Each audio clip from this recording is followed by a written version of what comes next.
speaker. His name is David Ciemny. He's an E3, which is crazy. He definitely should have been hosting this call. I'm just going to put that out there. And he's also a P3, so built an absolutely phenomenal business. So, David, are you there? Hello, Beth. Cheers. Hello. Are you okay? I'm doing so fine, and I'm like over the moon to be on this call today. Woohoo! Okay, David, would you mind sharing a little bit about you and your story? Okay. Like I said, I just want to pop on here and say, all you've got to do is just post on social media and you'll get rich. I'm kidding. Woo! I just had to do a British accent because yours is so amazing. How'd I do, Beth? Amazing. That was perfect. Good. I love it. Thank you. We could just listen to you talk for hours. So, yes, you are the right person to host this call. And your story was so inspiring. You know, it's stories like this that we need to all latch onto and be storytellers and tell, you know, Beth's story. Get off the phone and say, I just talked to a great, incredible girl in the UK. And you know, she was, you know, by 27, she's crushing it and, like, went through these ups and downs. It's like these are the stories that make this business, you know, worthwhile and give people just need a little encouragement, you know. So I'm so excited to be here today. Thank you for having me. No, thank you so much. So you've built an incredible business at E3, which is absolutely amazing and inspiring in itself. So if you were to give people tips, what tips would you give when it comes to team building? Okay, well, team building, you know, I always, the first thing I start with, guys, is like energy is everything. There's so many wishy-washy people out there. Look, if I have permission to keep it real, let me just say this. The world is pretty messed up right now. Let's be real. Like, I don't really know anyone, you know, other than maybe the Meltons and those Zaleckis or something that are just walking around saying, everything's amazing. You know, it's like you just look around and people are doing, it's like there's a pole reversal. You know, I learned in science class in high school, it's like, well, every like 20 million years, the poles reverse and the North Pole becomes the South Pole. People are out there confused. They don't know what to do. They've got fear, including, by the way, probably you, some of you on this call, or maybe some people on your team. And because there's fear and desperation, this is an emotional business. Remember, 50% of people are hardwired to be entrepreneurs. The other 50%, they need to be followers. They need to be led.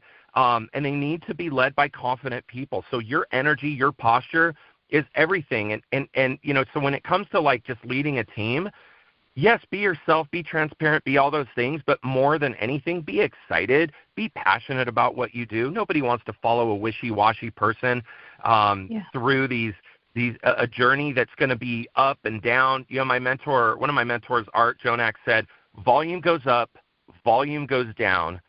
Builders keep building, right? It's cyclical. Any business has ups, has downs. And as Jim Rohn famously said, you got to discipline your disappointments. And for me, I go from one victory to another. I don't go from one disappointment to another because I look through a different lens than most people. And so most people are looking through the lens of scarcity. It's like, what's wrong here? What's wrong with the company? What's wrong with the comp plan? What are they doing wrong? They're just expecting something to go wrong. And as you know, what you look for, you will find. And so if you're looking for those things in the team, oh, I know she's going to say no, and I just know this person's not going to join. Here's all the reasons why not.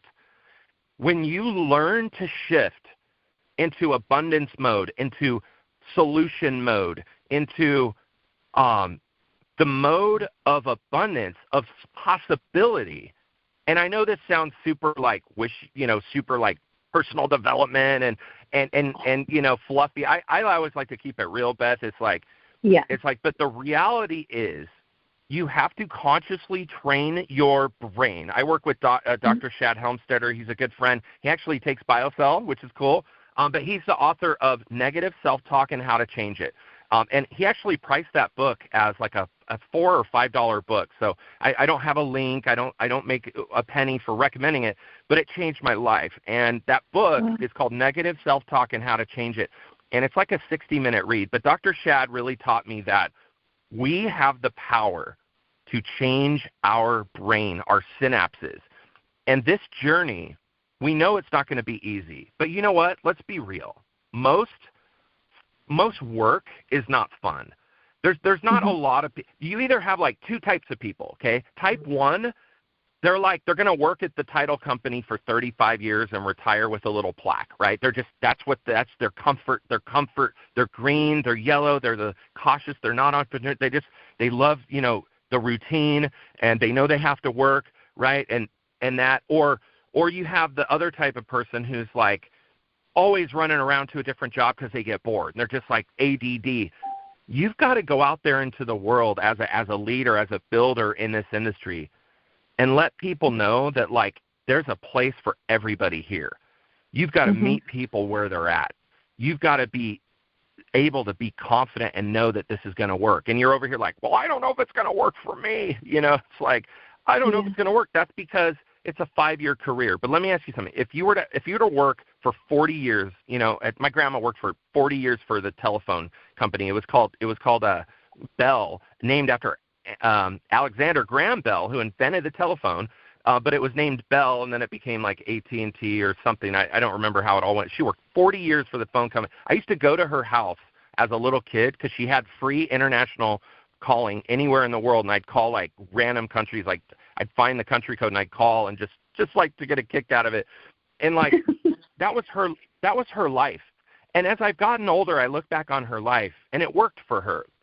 But it was the most boring life I could ever imagine doing, going to the same four walls for 40 years, listen to the same person on the other side of the cubicle sneeze all weird. Like, ooh, no, that's my definition of literal hell. And so my grandma retired, and guess what she didn't do? She didn't do all the things that she ever wanted to do when she was young. She was in her 20s and 30s. She wanted to stand on the Eiffel Tower. She wanted to take trips. And guess what? She gave up all those dreams. She gave up everything. All she had was her trips to the coffee shop, and twice a year they drive to the casino, and then her family, and that made her happy. But then she died. And I look back on her life with love. I look back on the moments where we'd watch hummingbirds in her yard, and I treasure those moments. But I feel bad that my grandma, this is a different grandma. Those of you that heard my Digging for Diamonds, this is my other grandma, guys. This isn't my Grandma Reen who inspired me. This is my other grandma. Some of you guys have heard my Digging for Diamonds speech. Anyway, but guys, we're not meant to live a life that's not with some kind of purpose. And so I believe our job is to find that purpose in other people and get them excited about that purpose and put them on a pathway for that purpose. And when we do that, we'll be a true leader without an agenda. My only agenda as a leader is literally to help somebody else get where they want to go, find their why, find their passion. And Modare is the vehicle. It's not going to be overnight. But if I can help them discipline those daily disappointments, the ups and downs, and get them to see a 3 or a 5-year career. Well, first we start with a 1, like 90 days. Like some people just bounce after a week. But like if we can just get them here for a year, be here a year from now. Darren Hardy said, what's the first thing you do with somebody? Get them to be here a year from now. Get them to the event. And then once you get them here for a year, let's keep them here for 3 years, and then 5. And by the time they get to 5 years, guys, you're going to be so much better. Look at where you were. Those of you that have been here 5 years or more, look at where you were, 3-4 years ago. I didn't even know what Facebook, I signed up for Facebook in 2008. I was like, what's that? You should have seen my post from 2008. It's like, so if we can just like look at the little victories we've had over time and get people to have a longer term vision, then not only will our business be stable, but the people that we're with, they'll be more loyal, they'll appreciate you more, but they'll also learn from all the incredible great leaders and culture that we have. I don't make a dime for being on this call this morning, like waking up early in California, you know what I'm saying? I'm here because I love the people on this call. I love the people in this company, and that's the culture that we have here, and it's rare to find, by the way. Beth, I hope that answers your question in a shorter amount of time than I would normally take. Yeah, no, I'm not jealous at all that you're living in California. I mean, I would swap places for the British accent any day. So if you're up for that, then I'm game. Okay. It's raining here, though, mind you. Oh, well, it'll be warmer rain than it is in the UK. But do you know what you've just said? Energy. Energy for me is everything. I think when people see someone excited about what they're doing, they get FOMO, don't they? They're like, oh, my gosh, what are you doing? How do I get involved? So I run all of my business primarily on that energy and making sure that I show up on social media excited about where I'm going and what I'm doing. So do you kind of go live? Are you kind of doing all of that on social media, or are you kind of doing it more offline? That's such a great question, Beth. And my thing is this.